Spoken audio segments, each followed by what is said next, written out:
તો કૃષ્ણદાસ મેઘને આવ્યા હતા, એ 35 રતનલા, ઓલા 150 રતન. હવે આ સ્નાન કરીને બહાર નીકળ્યા તો ઓલાએ છાંટા ઉડાડ્યા. કોણ? વાસુદેવ. ઓલાએ પાછું કર્યું, ઓલાએ પાછા ઉડાડ્યા. 3 વાર થયું. વલ્લભનો દાસ 3 વાર જ સહન કરે, પછી સમજી જાય. ચોથી વારે ઓલો ઉડાડવા ગયો ને એટલે પકડી લીધી બાહ. ઓલો 150 રતલ્યો, આ 35 રતલ. ઓલો તરફડિયા મારે હાથ છોડાવવા. કૃષ્ણદાસ મેઘન, વલ્લભ વલ્લભ, શ્રીમદ વલ્લભ. બળ કોનું છે? વલ્લભનું. સામર્થ્ય કોનું? વલ્લભ. ઓલો કે તું કોણ છો? આપણે હોય થયું કે ઈલાબેન દેસાઈ, હે બેસાની બની. આણે શું કીધું? વલ્લભનો દાસ. ઓલો કે વલ્લભનો દાસ આવો તો વલ્લભ કેવા હશે? ઓલા કીધું ભાઈ હું માફી માગું, છોડ, મને વલ્લભ પાસે લઈ જા. એ કે એ મને નથી ખબર, કારણ કે વલ્લભે કીધું તું ક્યાંય પ્રચાર પ્રસાર કરવાની જરૂર નથી. આ હોશિયાર હતો. કૃષ્ણદાસ મેઘન નીકળ્યા, એની પાછળ પાછળ ગયા. બારણું ખોલ્યું. વલ્લભ દામોદર દાસ સરસાનીને કહેતા હતા, ઠાકોરજી એકવાર જેનો હાથ પકડે ને એનો ક્યારેય છોડતા નથી. આ કોણે સાંભળ્યું? વાસુદેવ છકડાએ સાક દંડવત કર્યા. વલ્લભ કે વાસુદેવ તું આવ્યો, હું તારી જ રાહ જોતો હતો. અરે મારા વાલા, આ ગામ અજાણ્યું, આપ અજાણ્યા, હું અજાણ, મારું નામે ખબર, મારી રાહ જોતા હતા અને શરણે આવ્યા.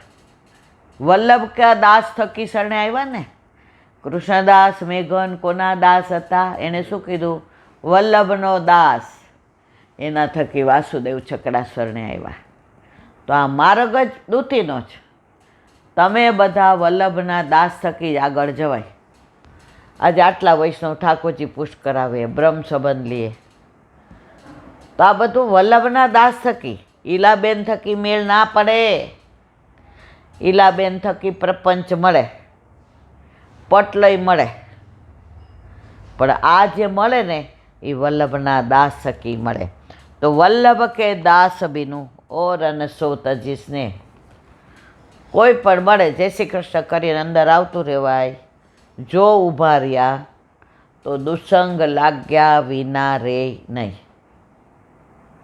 તો જો દુસંગ ન લગાડવો હોય તો વલ્લભના દાસ સિવાય કોઈને પ્રેમ કરવો નહીં.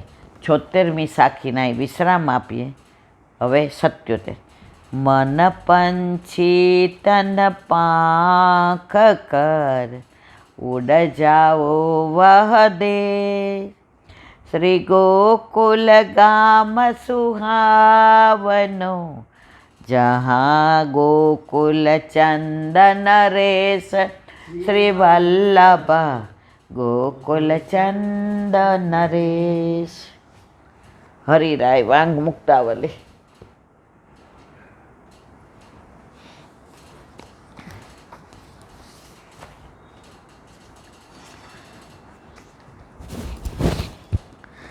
સાયુજ કામ્યદ્યાપી નિબંધેપી નિરૂપિતમ, ભક્તે દુર્લભ તપા પ્રોક્તા, દુર્લભેતિ ન શોચ્યતે.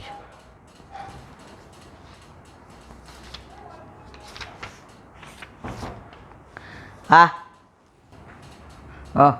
હા આવી જા. દુર્લભે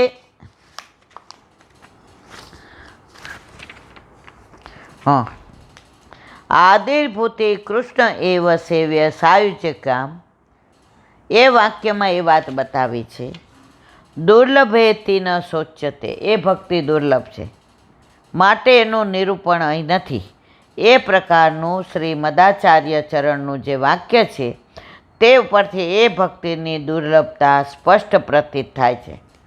આ દુર્લભ ભક્તિ માનસી, એ દુર્લભ છે. માનસીમાં અત્યારે કેટલા પહોંચ્યા? એકવાર વલ્લભ સદનમાં શિબિર હતી ને, તો છેલ્લે જે 3 દિવસ પછી પૂછ્યું કે કોઈને પ્રશ્ન હોય તો પૂછો. એક ભાઈ સીએ હતા, ડૉક્ટર હતા, મને ખબર નહીં, એવું સમજતા હતા કે હું બહુ હોશિયાર અને મને જેટલી સમજણ પડે એટલી કોઈને ન પડે. એ કે જે આ બધો ટાઈમ તો અમારી પાસે હોય નહીં. આમ એવું અભિમાનથી અમારો વ્યવસાય એ રીતનો જે સમજી ગયા. ઠાકોરજીને અભિમાન ન ગમે ને ધુમાડો. આ ભાઈ એ કે હા બોલો તમારો જે હોય એ જે પૂછ્યું નહીં ચાઈને શું કરો છો. ઓલા ભાઈ થોડા ડાઉન થયા. કોઈને તમે પૂછો નહીં ને એટલે એનું અભિમાન આમ ફૂંફાડા મારે. એ કે મારું એવું માનવું છે કે હું માનસીમાં ઠાકોરજીની સેવા કરી લઉં તો ચાલે. જે કે 500% ચાલે. આમ બધા આમ જોવે. હું એ જ કહું છું કે અમારા જેવા બધા બીજી વ્યવસાયી લોકોને માનસી જ કરવી જોઈએ. જે કે 500%. પણ શરત એટલી ભાઈ એ કે જે હોય મન મંજૂર. માનસીમાં સેવા કરો તો ભોગ માનસીમાં ધરાવો. એ તો જે બધું માનસીમાં જ હોય ને તો તમારે પ્રસાદે માનસીમાં લેવાનો. સમજી ગયા? હોપો પડી ગયો. એ કેવી રીતે શક્ય બને? માનસી સુધી તમે કોઈ સેવા કરી છે? ઠાકોરજી પધરાવ્યા છે? જોયાય નથી, સહયોગ નથી, વિયોગ કેવી રીતે હોય? ઓલા ભાઈ કે જે પછી મળો. બધા નીકળે નહીં પેલા નીકળી ગયા. આ બધું દુર્લભ છે. બોલો વલ્લભાધીશ.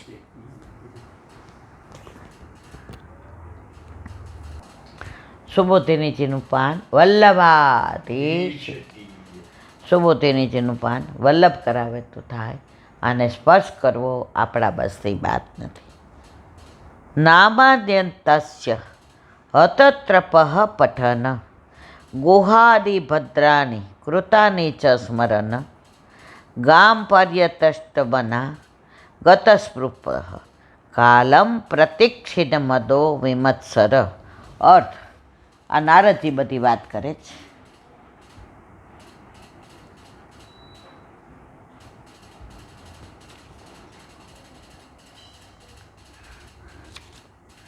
નારદજી કહે છે પછી અનંત ભગવાનના નામોનું ઉચ્ચારણ કરતો અને એમની ગુહ્ય અને કલ્યાણકારી લીલાઓનું સ્મરણ કરતો પૃથ્વી પર ફરવા લાગ્યો.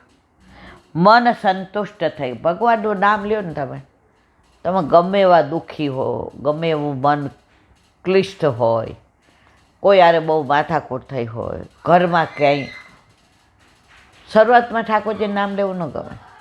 પછી ધીમે ધીમે તમને એવો આનંદ આવવા માંડે કે આ બધું હાવ તુચ્છ લાગે, કે આ તો બધું ચાલે રાખે. બધી ઈચ્છાઓનો ત્યાગ કર્યો. અંતે અભિમાન અને ઈર્ષા રહિત થઈ હું કાળની પ્રતીક્ષા કરવા લાગ્યો. કારણ આ જન્મ પૂરો થાય તો પ્રભુ મને મળે ને. સુબોધિનીજી, અંતઃકરણના દોષ 3 પ્રકારના હોય છે. સાક્ષાત રાગાદિક દોષ,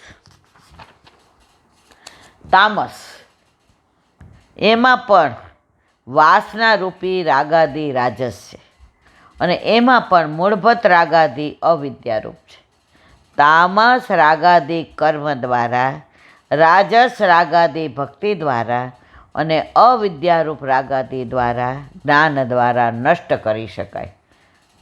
આ બધું સમજાવે છે કે આ બધું નષ્ટ કેવી રીતે થાય. જ્ઞાન થાય, પ્રભુનું નામ લ્યો તો ધીમે ધીમે. જુઓ, આપણા ઘરે પ્રભુ પધાર્યા હોય ત્યારે શરૂઆતમાં આપણને ભાવ ન હોય. શરૂઆતમાં આપણે બધા અત્યારે ક્રિયા જ કરીએ છીએ, પણ તો અત્યારે આપણને આપણા ઠાકોર જેવો ભાવ આવે. આજે 500 ઠાકોરજી હોય એમાં આપણે એમ કે તમારા લઈ લો, તો તમે જોજો આપણા જ ઠાકોરજીને આપણે લેશું. ઓલી ગાય ધણમાં 500 ધણમાં જાતી હોય, સાંજે ઘરે આવે ને તો એ 500 જે ગાયનું બછડું હશે ને એ દોડીને એનું આંચળ પકડશે. 499 નહીં પકડે. એમ આપણી આસક્તિ શેમાં છે? આપણા ઠાકોરજીમાં. આજે ઘણીવાર બધા એમ કે શ્રીજી બાવાના આ મંદિર ના મૂકો. ના, એ બધાયના, શ્રીજી બાવા હોય કે કોઈ મંદિર ના હોય, એ બધાયના. મારા ઘરે બિરાજતા મારા ઠાકોરજી જ મારા. આજે માંદા પડ્યા હોઈએ, હાલીને જવાય નહીં. મંદિર જવાના, આપણા ઠાકોરજી નાહી ધોઈને લાવ ને બેટા ચરણ સ્પર્શ. કેમ? એ તો તમે જેવા જેમ છો ને એમ તમને દર્શન આપશે ચરણ સ્પર્શ. બહાર તમારે જવું પડશે. તમારી આસક્તિ શેમાં હોવી જોઈએ? તમારા ઠાકોરજીમાં. ઘણા મને કહેતા હોય કે ના મને ઓલા ઠાકોરજીમાં આમ ને તેમને, એનો વિષય છે. પણ છેલ્લે હાથ પકડીને લીલામાં આપણા ઠાકોરજી જ આપણને લઈ જાય. નહીંતર આપણા જેવા આટલા બધા હોય શ્રીજી બાવા પાસે, બધાને મો લઈ જાય ના. આપણા માથે વલ્લભે આપણા ઠાકોરજી પુષ્ટ કરીને દીધા. આપણું સર્વસ્વ એ છે. એમના અધિકાર પૃથક કોઠો, એટલે કોઈ એક સાધનથી એક વખતે દૂર કરી શકાતા નથી. એટલે ભગવાનની કૃપાથી નારદજીને જે ઉપાયની સ્ફુરણા થઈ તે નિર્ણય તેમણે કર્યો. ચક્રાકિંતસ્ય નામાની સદા સર્વત કીર્તયેત. ચક્રના ચિહ્નવાળા ભગવાનના નામો અમુક સ્થળે કે સમયે લેવા એવી મર્યાદા નથી. તેનું સદા સર્વત્ર આપણે કીધું જ નથી કે અહીંયા ગાન કરો ને અહીંયા ન કરો ને અહીંયા નામ લેવું ને અહીંયા ન લેવું ને. આ આપણા ઠાકોરજી નામ આપણે જ્યાં લેવું હોય ત્યાં લેવાય. જો અમુકમાં એવું હોય કે ઓમ ક્લીમ આમ તેમ, તો એ પાછું આ યજ્ઞમાં જ લેવાય. આ પાછું નૈવેદ્ય ધરાવતી વખતે જ કરાય. આ પાછું આમ, આ બધું આપણામાં છે જ તે. આજે તમે પ્લેનમાં બેઠા એકલા છો, 18 કલાક બેસવાનું, તો સતત તમે શ્રી કૃષ્ણ શરણમાં શ્રી કૃષ્ણ શરણ. તમને ક્યાંય બાધ નથી. અહીંયા લેવાય, અહીંયા ન લેવાય, બાજુમાં કોણ બેઠું, શું ખાય છે, આપણે કાંઈ મતલબ નહીં. આપણે મતલબ આપણા ઠાકોરજી સિવાય સેમાય નહીં. એ શ્રુતિ વાક્ય છે. વળી ભગવાનના એક જ નામનું વારંવાર પુનરાવર્તન કરવું નહીં. કારણ કે શ્રુતિ કહે છે બ્રહ્મવેદ સર્વૈરેવ રૂપેવ ભગવત સેવન. બ્રહ્મને જાણનારને દરેક રૂપ વડે ભગવાનની સેવા કરવી. જો કોક વાર માખણ ધરાવવાનું મન થાય તો નવનીત પ્રિયાજી, લાડવા ધરાવવાનું મન થાય તો બાલકૃષ્ણજી, વૈષ્ણવોને બોલાવવાનું મન થાય તો ગોવર્ધનનાથજી, એક તારો હાથ ઊંચો શ્રીનાથ. કોઈ વૈષ્ણવ આવ્યા અને નંદ ઘેર આનંદ કર્યો, બાલકૃષ્ણજી. એક સ્વરૂપમાં જ બધાય સ્વરૂપ છે. તમારે ક્યાંય રખડપટ્ટી કરવાની જરૂર નથી. માત્ર એક જ નામનું વારંવાર સ્મરણ કરવાથી અથવા એક જ રૂપની વિશેષ સેવા કરવાથી બધા નામોની કે બધા રૂપોથી સર્વત્ર રક્ષા થઈ છે.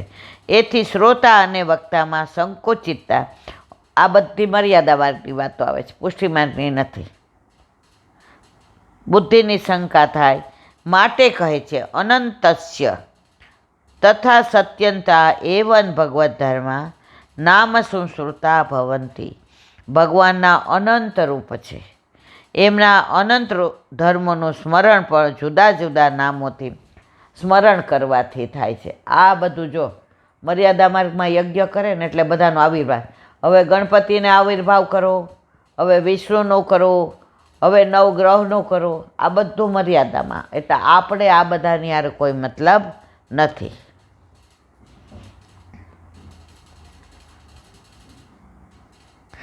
એમના જે અલૌકિક કાર્ય હોય એને લોકમાં છુપાવીને ફરે છે, કારણ કે લોકોમાં ઉપહાસનો ભય રહે છે.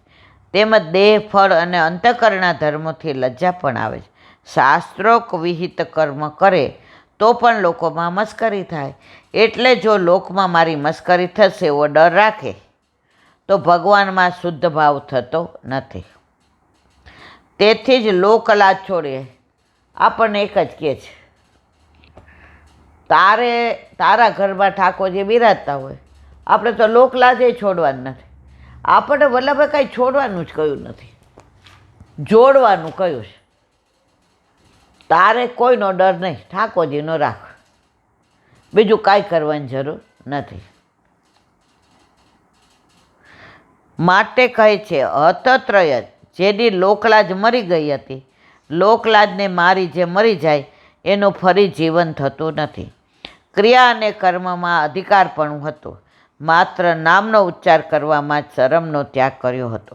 પોતાને અધીન નામના અનુસંધાન મોટા અવાજે ઉચ્ચારણ કરવું એટલે પઠન. એ રીતે ભગવાનના બધા નામોનું સદા સર્વદા ઉચ્ચારણ કરતા ફરતા હતા. કોડારતી પછી તો નારાયણ નારાયણ એક નામમાં જ આવી ગયા. જો શરૂઆતમાં આપણે બ્રહ્મ સંબંધ ન લીધું હોય ને ત્યાં સુધી માતાએ જઈએ ને મહાદેવે જઈએ ને વલ્લભ કે કાંઈ વાંધો નહીં, પણ એકવાર અહીંયા આવ્યા પછી ક્યાંય નહીં જવાય. તને શંકર ભગવાન ગમે, વાહ વાહ, ભલે મહાદેવ તું ત્યાં જા, પછી અહીંયા નહીં આવતો. પણ અહીંયા આવ્યો તો હું તને ક્યાંય નહીં જવા દો.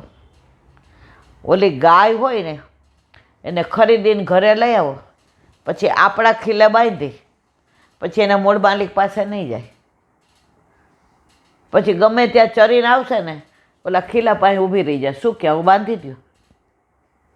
તમે ગાય જોજો, તમે બાંધશો નહીં ને ત્યાં સુધી ત્યાં જ ઊભી રહેશે. એટલે આપણે બધા આપણા ઠાકોરજી આપણા ઘરે બિરાજે છે, એનાથી બંધાયેલા છે.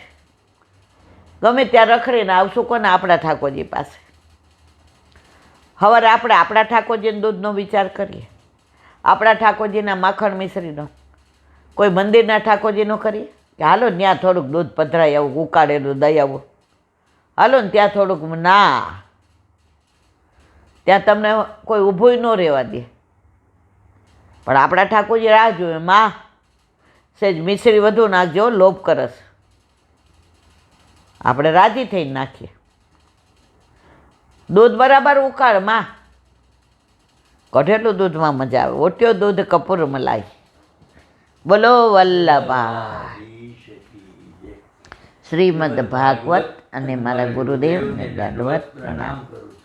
चंद्र सरोवर पे सूरदास के द्वार पे मेरा सुरभि कुंड पे परमानंद दास जी के द्वार पे मेरा दंडवत प्रणाम। जमुना नावता पे संकर्षण कुंड पे कुंभन दास जी के द्वार पे मेरा दंडवत प्रणाम। बिच्छू कुंड पे कृष्णदास जी के द्वार पे मेरा दंडवत प्रणाम। कदम खंडी पे गोविंद स्वामी के द्वार पे मेरा दंडवत प्रणाम। अप्सरा कुंड पे चित्त स्वामी के द्वार पे मेरा दंडवत प्रणाम। मानसी गंगा पे नंददास जी के द्वार पे मेरा दंडवत प्रणाम। रुद्र कुंड पे चत्रबुद्ध दास जी के द्वार पे मेरा दंडवत प्रणाम। व्रज विलास व्रति गोपिकाओं ने मारा दंडवत प्रणाम। हे वल्लभ સવારથી અત્યાર સુધી સેવા સ્મરણ સત્સંગ જે પણ તે કરાવ્યું તે તારા ચરણારવિંદમાં સમર્પણ કરું છું. ભૂલ અપરાધ થઈ હોય તો ક્ષમા કરજો. બોલો વલ્લભાધીશ કી જય. દ્રઢ ચરણ કેરો ભરોસો દ્રઢ ચરણ કે श्री वल्लभनक चंद्र छटा बिन सब जुग माय अंधेरो भरोसो दृढ़ चरण केरो।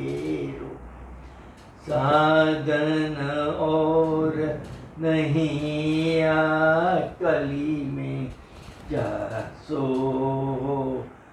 निवेरो।